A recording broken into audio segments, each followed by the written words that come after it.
not being able to knit is absolutely no fun. I am so sick of it, and I hope that it will be better soon because I don't know what to do with my hands.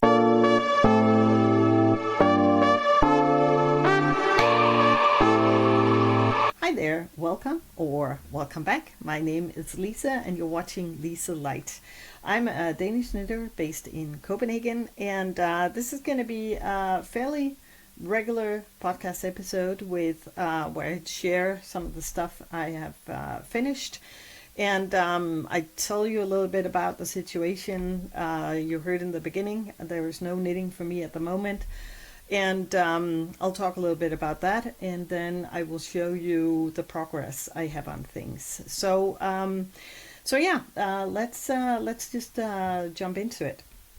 First of all, I can tell you what I'm wearing today is the Coffee Run sweater. It's a pattern by Kutavakika. I've held one strand of, I think it's fingering weight wool together with 2 strands of mohair, and it creates this marled effect. And it's quite oversized, and you know how I've been going on and on about making sweaters that are not so oversized.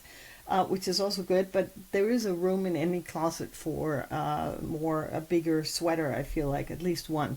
And this one fits the bill. I love it. So it's one of those uncomplicated pieces that I throw on if I'm just, both when I'm out and about and working, but also when I'm home. So really love it. I think it's cute with, it's twisted rib that you have on the sides. I think it's easier to show it here. It's twisted rib and it goes all the way down the side. So I think that's fairly fun. Before we really get started with the episode today, though, I want to do Danish word or expression of the day. And today we're going to go Christmas theme, because I want to share with you the concept of nisse. A nisse is an elf, you could say. I'm not sure, it's not the exact same type of elf that you guys have in the States, for example. I often see that depicted as somebody with green clothes on and a green little hat. In Denmark, it's definitely, and I think it goes for most of the Nordic countries, it goes as a little being that's usually dressed. I think it's very much out in the countryside that they started believing in this, and they are considered to be dressed in a little red hat with maybe with a white brim, but maybe not, and then clothes, maybe it's a striped shirt and red pants or gray pants and that sort of stuff, and often clogs on their feet, wooden clogs.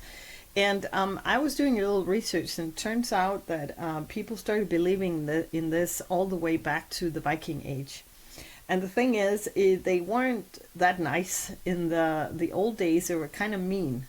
They would do tricks on people, and they would more or less blackmail you into, if you wanted to be on the good side of the nisse, you would have to give them what we called risengrød. Risengrød is a porridge made of rice. It's a rice pudding type thing. It's a special type of rice that will actually turn into a pudding, and you boil that with a bunch of milk. And then in the end, you put sugar and cinnamon and a little bowl of, or a little, what do you call it, little piece of butter in the middle. So the butter melts and then you eat it together.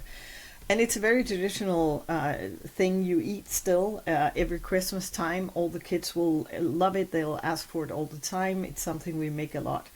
So that's definitely part of the tradition here. And the way we handled that with my kids was that we invented a girl nisse that lived in our attic.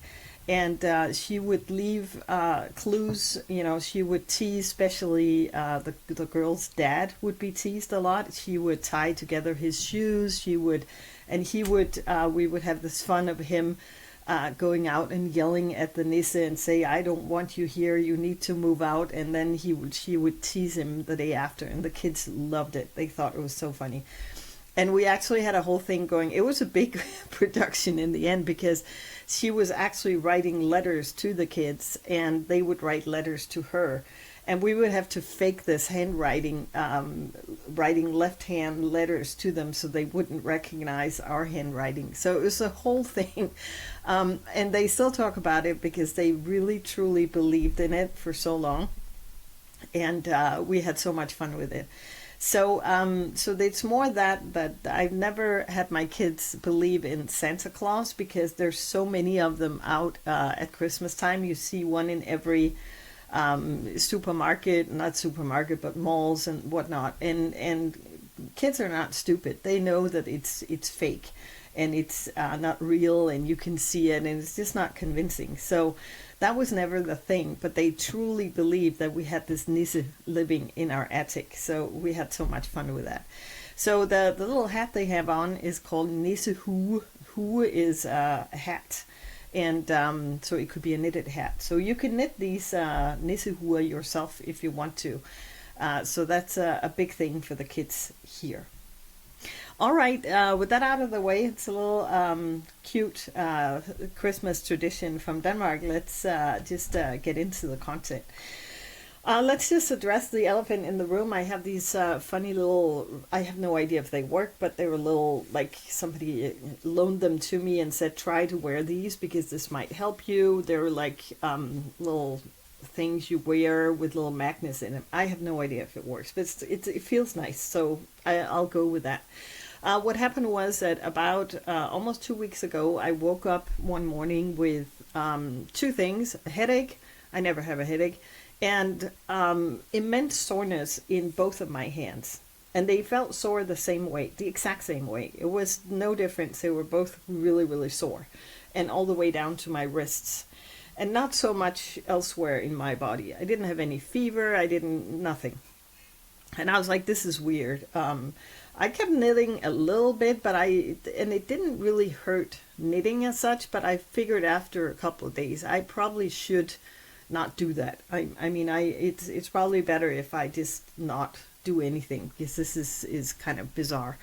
I went to the doctor, and she was just sort of telling me, try to keep a complete break for a week, no knitting, and maybe it's not connected, maybe it's a virus. There's so many different possibilities.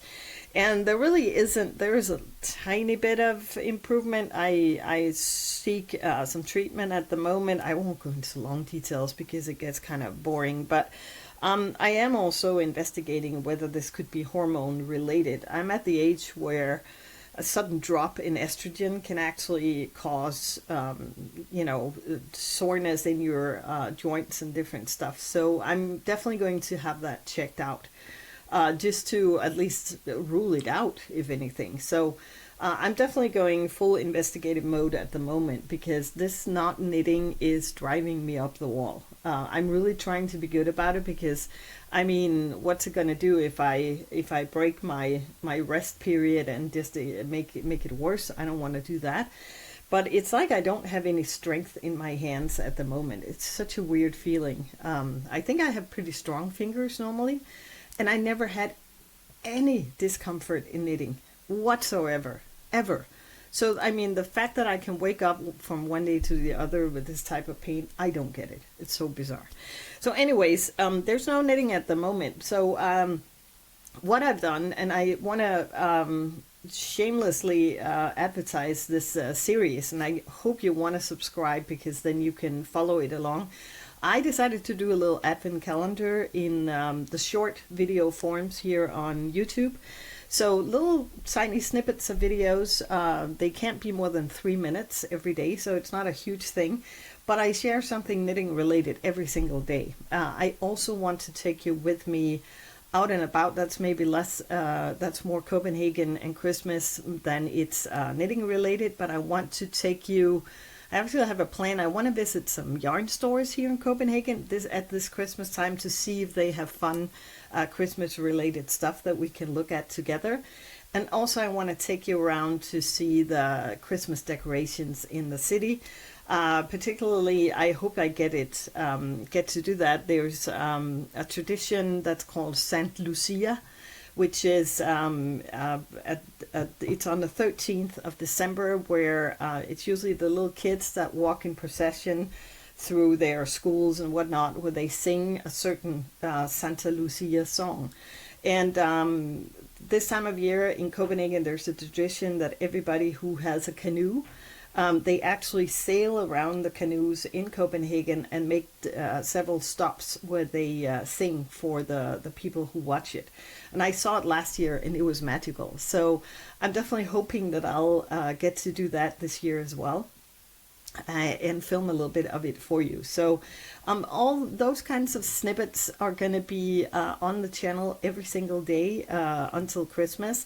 And I was a little worried whether I was going to be stressed about it, but I'm having a lot of fun with it because I decided I don't want to overthink it. It's not going to be huge production pieces. It's just going to be short little, hopefully relatable videos that you can hold on to and just enjoy. So I hope you want to watch them. I laugh because, and I'm pretty sure it's 2 bots commented on one of the videos, great production value, which is really ridiculous because it's definitely not. So anyways, with that out of the way, let's just get into today's real content. The first thing I want to show is I've shared these before, but these slippers that I did, felted slippers, I did a little, it's almost like little paw prints on the bottom. I did these and I wasn't too happy with them, and several of you suggested in the comments that I should get some grippy stuff. I don't even know what it's called. Here it's called sock stop.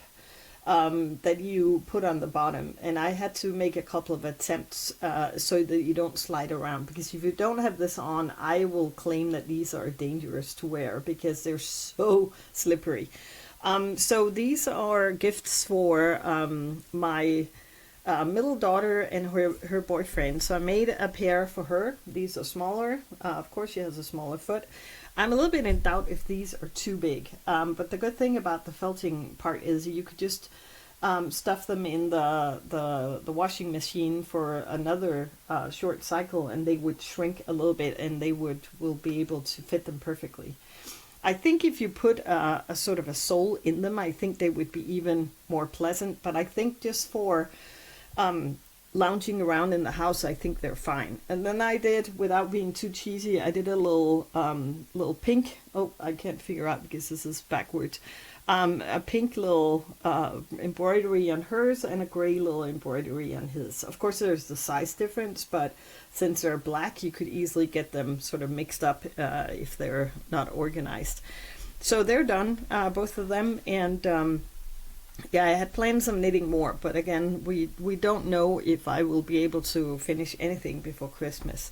I'm mostly focusing on feeling better, because it's actually my, and then again, I don't want to go on and on about this, but it's actually more the I'm tired at the same time with the sort of the headache, because that keeps lingering as, yeah, it's just weird. So I don't really have I mean, I look kind of tired too. It definitely, there's some sort of thing that's off at the moment. So I'm hoping that we'll get to the bottom of that, or at least time will make a difference. So, but that's item number 1.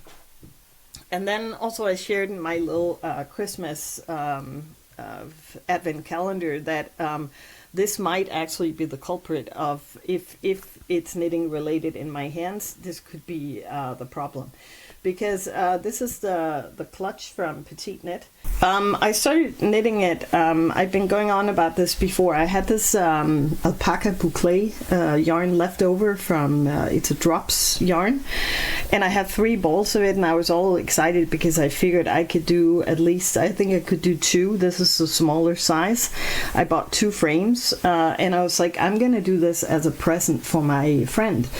And I started knitting. I hated this so much. It's unbelievable. It's almost like, I mean, I had to like pull the stitches, and I think I was going in the round with a short little needle set. I think that could actually have been like provoking something, maybe, and maybe it's a mix of different things.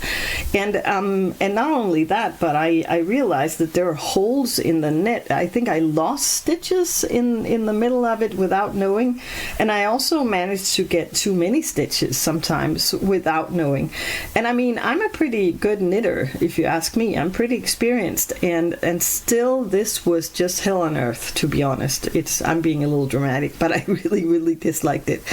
So now I've unraveled it because I almost finished the whole thing, and I was very unhappy with it. And then I started roaming around in my collection of stuff because I just did the cleanup not too long ago, and I figured, well, let's take a look. And then I realized I have this double Sunday left over from a sweater I did for her, and I figured, a cardigan, and I was like, that's going to be perfect. I want to knit this clutch, and then I just did my own lining and sewed it in.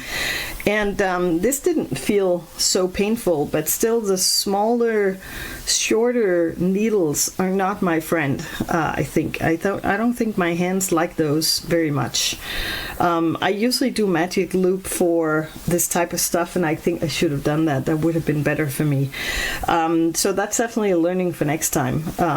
What I did here was I had to do a little bit of math. I was hacking the pattern because I did notice that Petite Knit has a clutch that is more in this type of fabric, which probably would have been an easy way to go, but I was like, yeah, you know what, I'll just measure. I started doing the bottom, and then I measured.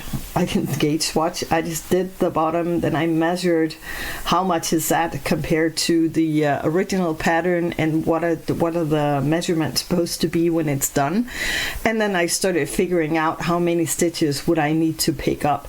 So I picked up a little more stitches to make it wider, instead of just making the bottom wider, if that makes sense. And so I picked up, for example, a little like extra stitches in the corners. I don't know if you can see it down here, like right here. And nobody will know. It really doesn't make a big difference, and I feel it turned out really cute. So fortunately I finished this because I'm happy that I have that as a present for her, but I'm definitely not doing another one for a while. I was hoping to do like the drops of alpaca yarn. That's going to be donated. I will never touch that again. I'm pretty sure the intended yarn for the teddy clutch is Guépard alpaca boucle, I think it's called, and that looks to be much nicer, which it probably is. So I'm pretty sure that's fine. I don't want to make you say you will never touch boucle just because I hated this, but this, not for me, that's for sure. So anyways, that's another finished object, and that's pretty much the finished objects I've got, because I have just my regular stuff going on. I can't remember though if I had a finished. I think I had the finished sock last time. I don't think there's much progress, but I finished this one sock from the True Crew sock set from Summer Lee, and then I started on the second one, but I'm only at the cuff. And again, I haven't touched this for a while. And you can already see I talked about how you can see how they're not going to be completely similar, which is intended. They're going to be sort of cousins or maybe sisters, close sisters, or I don't know, but I'm fine with that. I think they're cool. So very much looking forward to having that set done. But again, small little needles, usually that doesn't bother me to knit socks, but then again I do magic loop for those, so we'll see when I'm able to pick that up.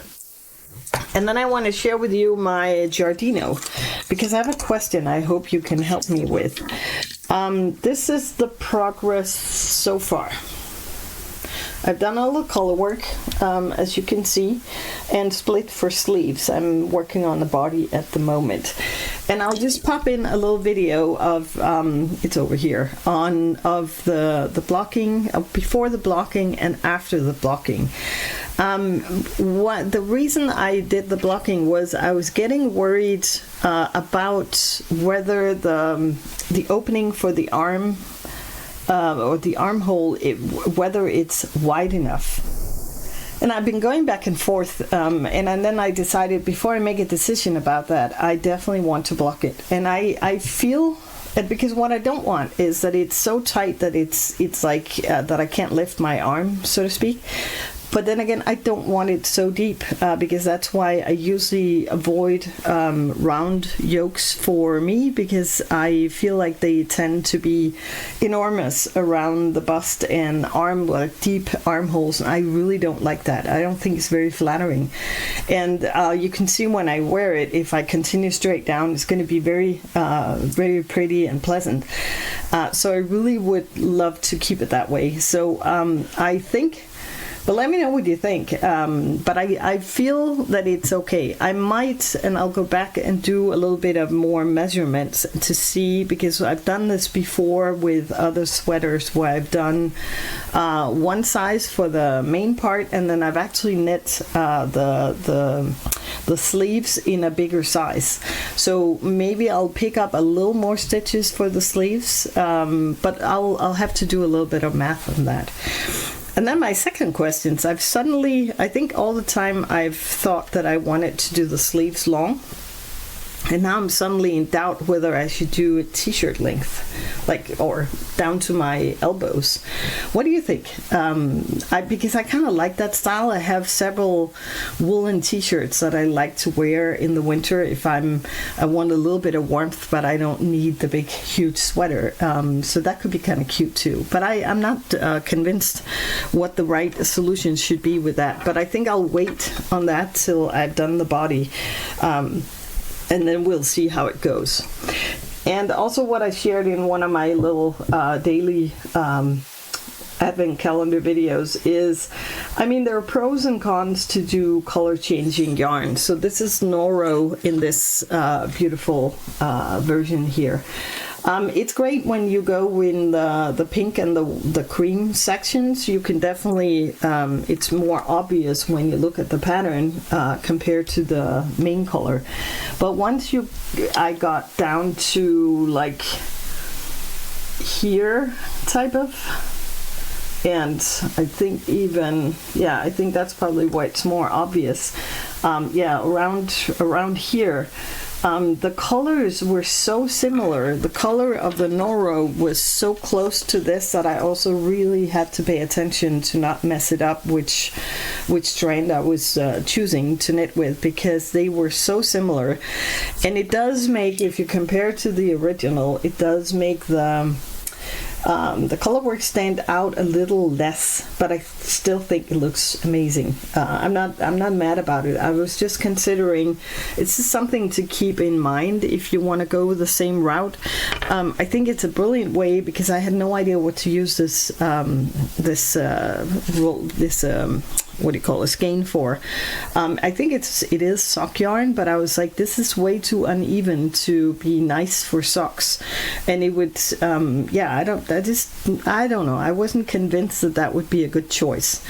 I might use the leftovers for some stripes in some socks, maybe, I don't know, but I figured this was a great use. And then for the pattern, it calls for, I'm done with the color work, and then you have a little bit of color work at the bottom of the t-shirt as well. So I'm looking forward to seeing what that's going to look like. I'm hoping I think we are going to come back to the pink hues again, because that would look lovely at the bottom of the t-shirt or the shirt. So that's coming along. I think it's going to be great. I'm fairly proud of my color work. I don't think it's too tight or too loose. I think I got it pretty right. There's some areas where it is maybe a little bit tight, but it's nothing major. And because of the unevenness of the yarn, you can see the structure in it. And that can also kind of look like I messed up on the color work, which I don't think I did, but I could feel definitely when I knit that some parts where you have two rounds where the yarn is kind of thick, you will get this sort of bumpy sort of effect of it. But I think it works. Also, when you look at it up close, it looks pretty pleasant. So I'm really not mad about it. I think it's going to be pretty great. So can't wait to get back to this one. And I think also, well, one last comment is I think this is a piece that I've taken my time with. I haven't been rushing it. I haven't been like going crazy with it. I've knit on it when I thought it was fun, because you got to pay attention when you do color work. You can't just sit and do nothing. I maybe knit for half an hour on this and then put it away and then bring it back. So I've had a lot of fun with it, and that's how I want it to stay. It's got to be a pleasant knit. So whether I finish it before Christmas or not, I don't have any deadline for it. It's just something I enjoy knitting, and it's going to be great. So that's that. And then my last piece that I'm working on, and again, no work at the moment, is I gave in. Oh, I keep dropping everything here. Well, in the video where I talked about all the yarn that I was going to donate, I was going to donate this yarn, the alpaca brie, which is a lot of alpaca, a little bit of wool and other things. I'll put it on the screen, the contents of it. And then I suddenly realized that for Sophie hood, which I think would be a brilliant knit for my oldest daughter, who's always cold and loves to bundle up, this would be kind of perfect. So right now it does look a little bit like a nissehue because of the time of year, but it's definitely going to be like one of those accessories that you put on when you want to just splash your color with your otherwise dark gray outfit or whatever you're wearing. I think it'll look pretty cool. And it was approved by my youngest daughter, who immediately said, well, when you're done, can you do a Sophie scarf for me? Because I want that. And this is almost half the length of a Sophie scarf.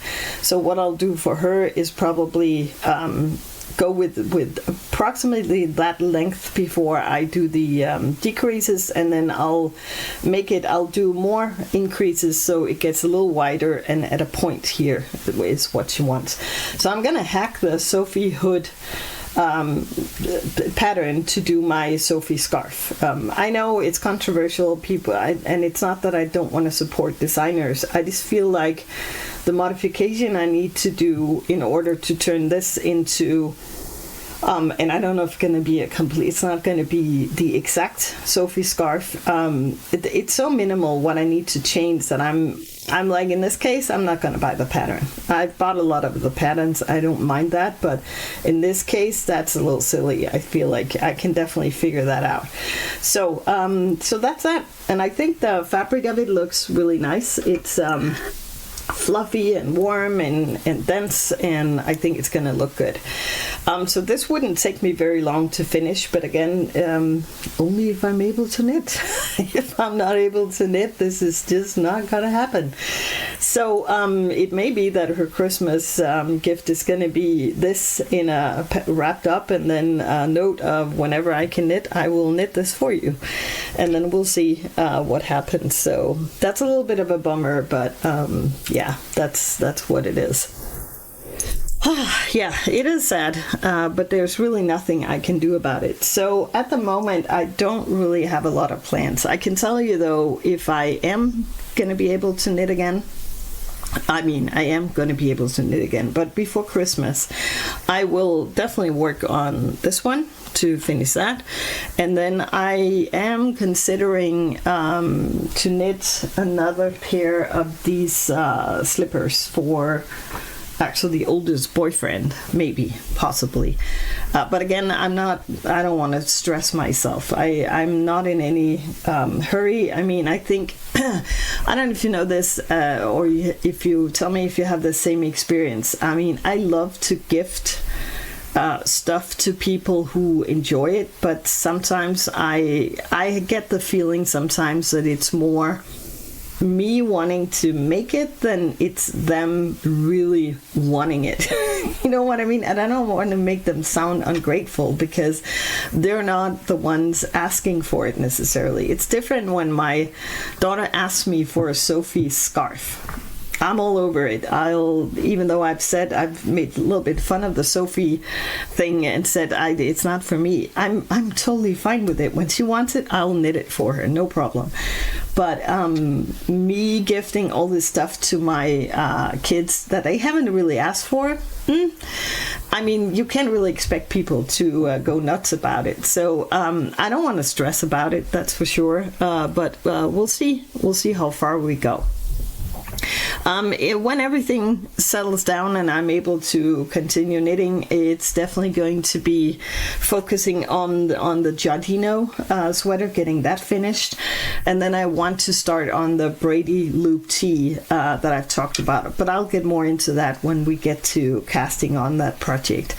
And yes, I'm slowly working my way through my yarn stash, which I feel really good about. I will make an update at a later point about how I keep track of it. I want to dive a little more into it when I have a little more time and energy. But a lot of you suggested to use the capacity in Ravelry to put your stash yarn in there, and I think it makes a lot of sense. If you have a lot of smaller pieces, it doesn't make a lot of sense because it would be very time consuming, I think. But if you get into the habit of inputting your yarn every time you acquire new yarn, you input it and then you make sure to get it out of there again, that's a brilliant way of keeping track of all your stuff. So I might look into that. I did a very simple thing. I just did an Excel sheet where I put in the amount of yarn I had, the color of it, little description. I didn't put all the details of the yarn in it, but I put the amounts in, which was so helpful. The amount and the meter, how many meters per skein it runs, because that suddenly made it so much easier when I look at different patterns, that I can just look up how many meters did I have of this particular one. Before I had to roam around and find a ball and then look at it and then roam around and find all the other balls. Now I have 5 of those and 2 of those and 3 of those. It just makes it so much easier. So that's definitely already step 1 in being more organized with my yarn. I don't have as much as I thought I did. I'll put on the screen the total amount of meters. It's still a lot if you put it out one by the other, but it's not. I mean, I've seen videos with people talking about how they have 40 kilos of yarn, and I was like, oh my god, that I definitely do not have that much. And even though I didn't put everything in my sheet, it's more or less, I'll add what I think if I put everything in based on what it ends up. I can pretty much estimate the total amount. I'll put that in on the screen so you can see what I mean. But I think that was a pretty interesting exercise to do, and it definitely gave me a better overview of what I have and what my options are because I really wanted to use so much of my yarn stash before I start buying a lot of new stuff. So that's the aim at the moment. But mostly the aim is to get better because it's a tough life not knitting. So with that being said, I hope you subscribe. I hope you want to watch my Advent Calendar series. Again, you need to look for shorts on my channel. Not like shorts you wear, but the short videos. And there's going to be one every single day until December 24. So with that being said, take care, and I hope to see you in my next video.